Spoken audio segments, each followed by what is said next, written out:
प्रणाम सभी को। आइए आज गीता के अध्याय 17 और श्लोक 12 से शुरू करते हैं। अभिसंधाय तु फल दंभार्थमपि चैव यत् इज्यते भरत श्रेष्ठ तो यज्ञ विधि राजसम। मतलब, परंतु हे भरत श्रेष्ठ अर्जुन, जो यज्ञ फल की इच्छा को लेकर अथवा दंभ मतलब दिखावटीपन के लिए भी किया जाता है, उसको तुम राजस समझो।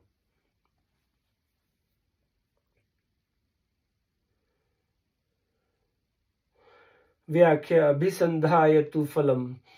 फल अर्थात इष्ट की प्राप्ति और अनिष्ट की निवृत्ति की कामना रखकर जो यज्ञ किया जाता है वह राजस हो जाता है। इस लोक में हमें धन वैभव मिले, स्त्री पुत्र परिवार अच्छा मिले, नौकर चाकर गाय भैंस आदि भी हमारे अनुकूल मिले, हमारा शरीर निरोग रहे, हमारा आदर सत्कार मान बड़ाई प्रसिद्धि हो जाए तथा मरने के बाद भी हमें स्वर्ग आदि लोकों के दिव्य भोग मिले आदि इष्ट की प्राप्ति की कामनाएं हैं। हमारे वैरी नष्ट हो जाएं, संसार में हमारा अपमान बेइज्जती तिरस्कार आदि कभी न हो, हमारे प्रतिकूल परिस्थिति कभी आए ही नहीं आदि अनिष्ट की निवृत्ति की कामनाएं हैं। दंभार्थमपि चैव यत्। लोग हमें भीतर से सद्गुणी, सदाचारी, संयमी, तपस्वी, दानी, धर्मात्मा, याज्ञिक आदि समझे, जिससे संसार में हमारी प्रसिद्धि हो जाए।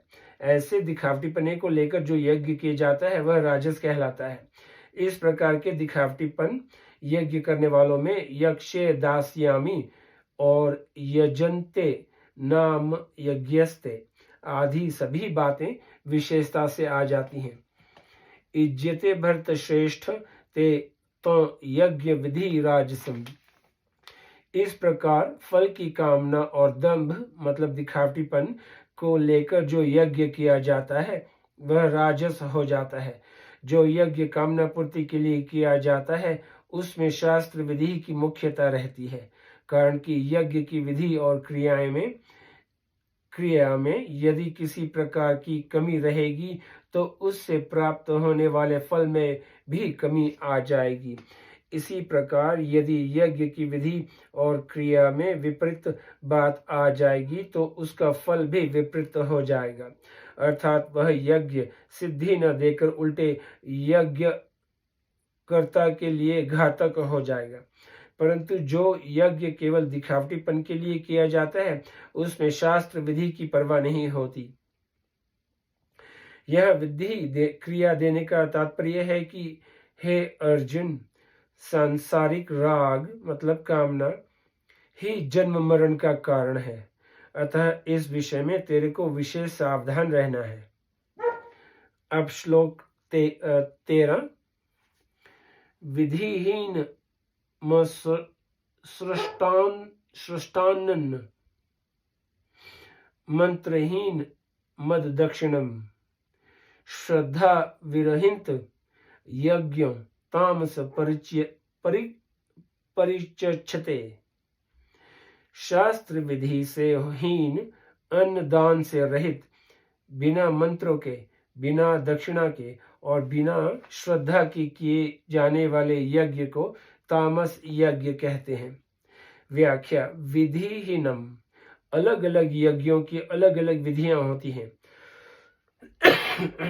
और उसके अनुसार यज्ञ कुंड, स्त्रुवा आदि पात्र, बैठने की दिशा, आसन आदि का विचार होता है। अलग अलग देवताओं की अलग अलग सामग्री होती है। जैसे देवी के यज्ञ में लाल वस्त्र और लाल सामग्री होती है, परंतु तामस यज्ञ में इन विधियों का पालन नहीं होता, प्रत्युत उपेक्षा पूर्वक विधि का त्याग होता है।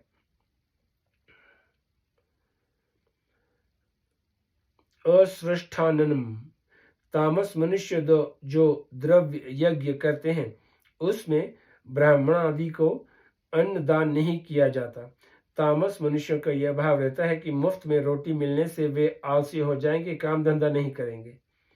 मंत्रहीनम, वेदों में और वेदानुकूल शास्त्रों में कहे हुए मंत्रों से ही द्रव्य यज्ञ किया जाता है, परंतु तामस यज्ञ में वैदिक तथा शास्त्रीय मंत्रों से यज्ञ नहीं किया जाता, कारण कि तामस पुरुषों का यह भाव रहता है कि आहुति देने मात्र से यज्ञ हो जाता है, सुगंध हो जाती है, गंदे परमाणु नष्ट हो जाते हैं, फिर मंत्रों की क्या जरूरत है आदि।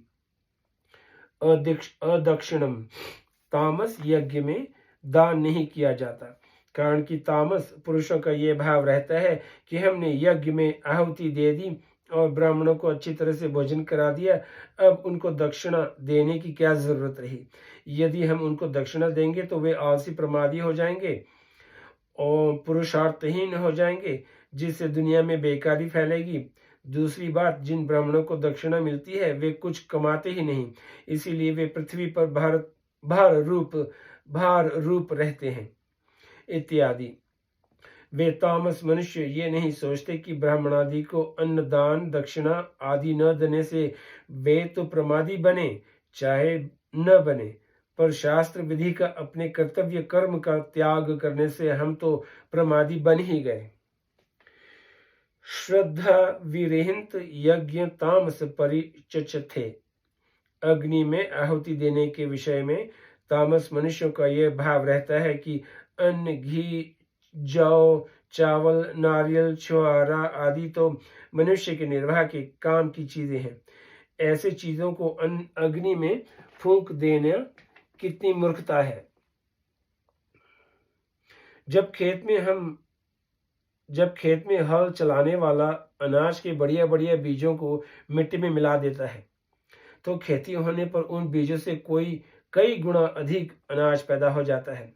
फिर शास्त्रीय मंत्रों के उच्चारण पूर्वक वस्तुओं का हवन करना क्या निरर्थक जाएगा।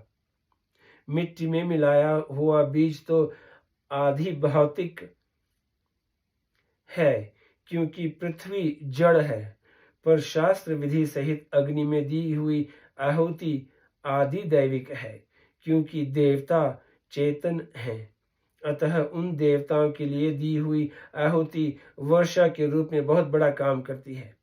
मनु जी ने कहा है, अग्नो प्रास्ताहुति सम्यग्गा दित्य मुपतिष्ठते आदित्य जायते वृष्ठेन रनन तत्प्रजा मनुस्मृति, अर्थात अग्नि में डाली हुई आहुति आदित्य की किरणों को पुष्ट करती हैं और उन पुष्ट हुई किरणों से वर्षा होती है।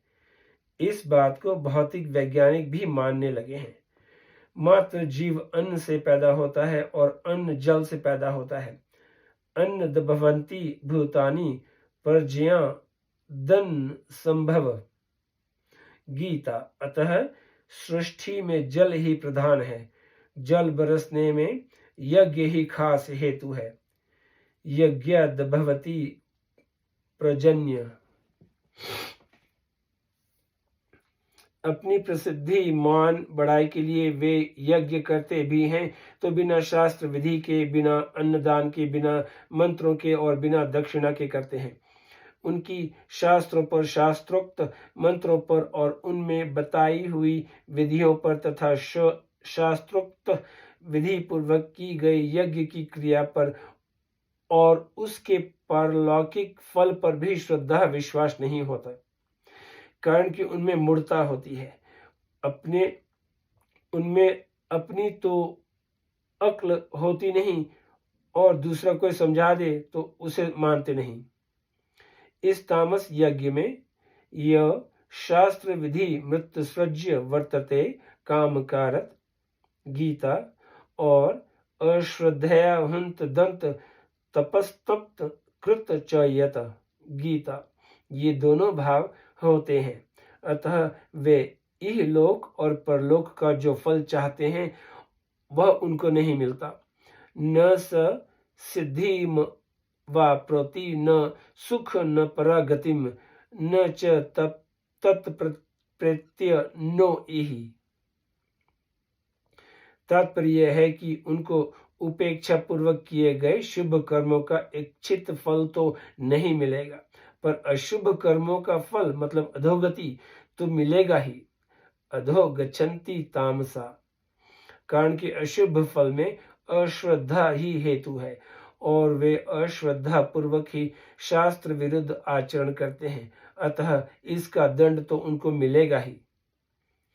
इन यज्ञों में कर्ता ज्ञान, क्रिया, धृति, बुद्धि, संगन, शास्त्र, खान पान आदि यदि सात्विक होंगे तो वह यज्ञ सात्विक हो जाएगा, यदि राजस होंगे तो वह यज्ञ राजस हो जाएगा, और यदि तामस होंगे तो वो यज्ञ तामस हो जाएगा। आज यहीं पे समाप्त करते हैं, फिर कल श्लोक 14 से शुरू करेंगे। आपका बहुत बहुत शुक्रिया। नमस्ते।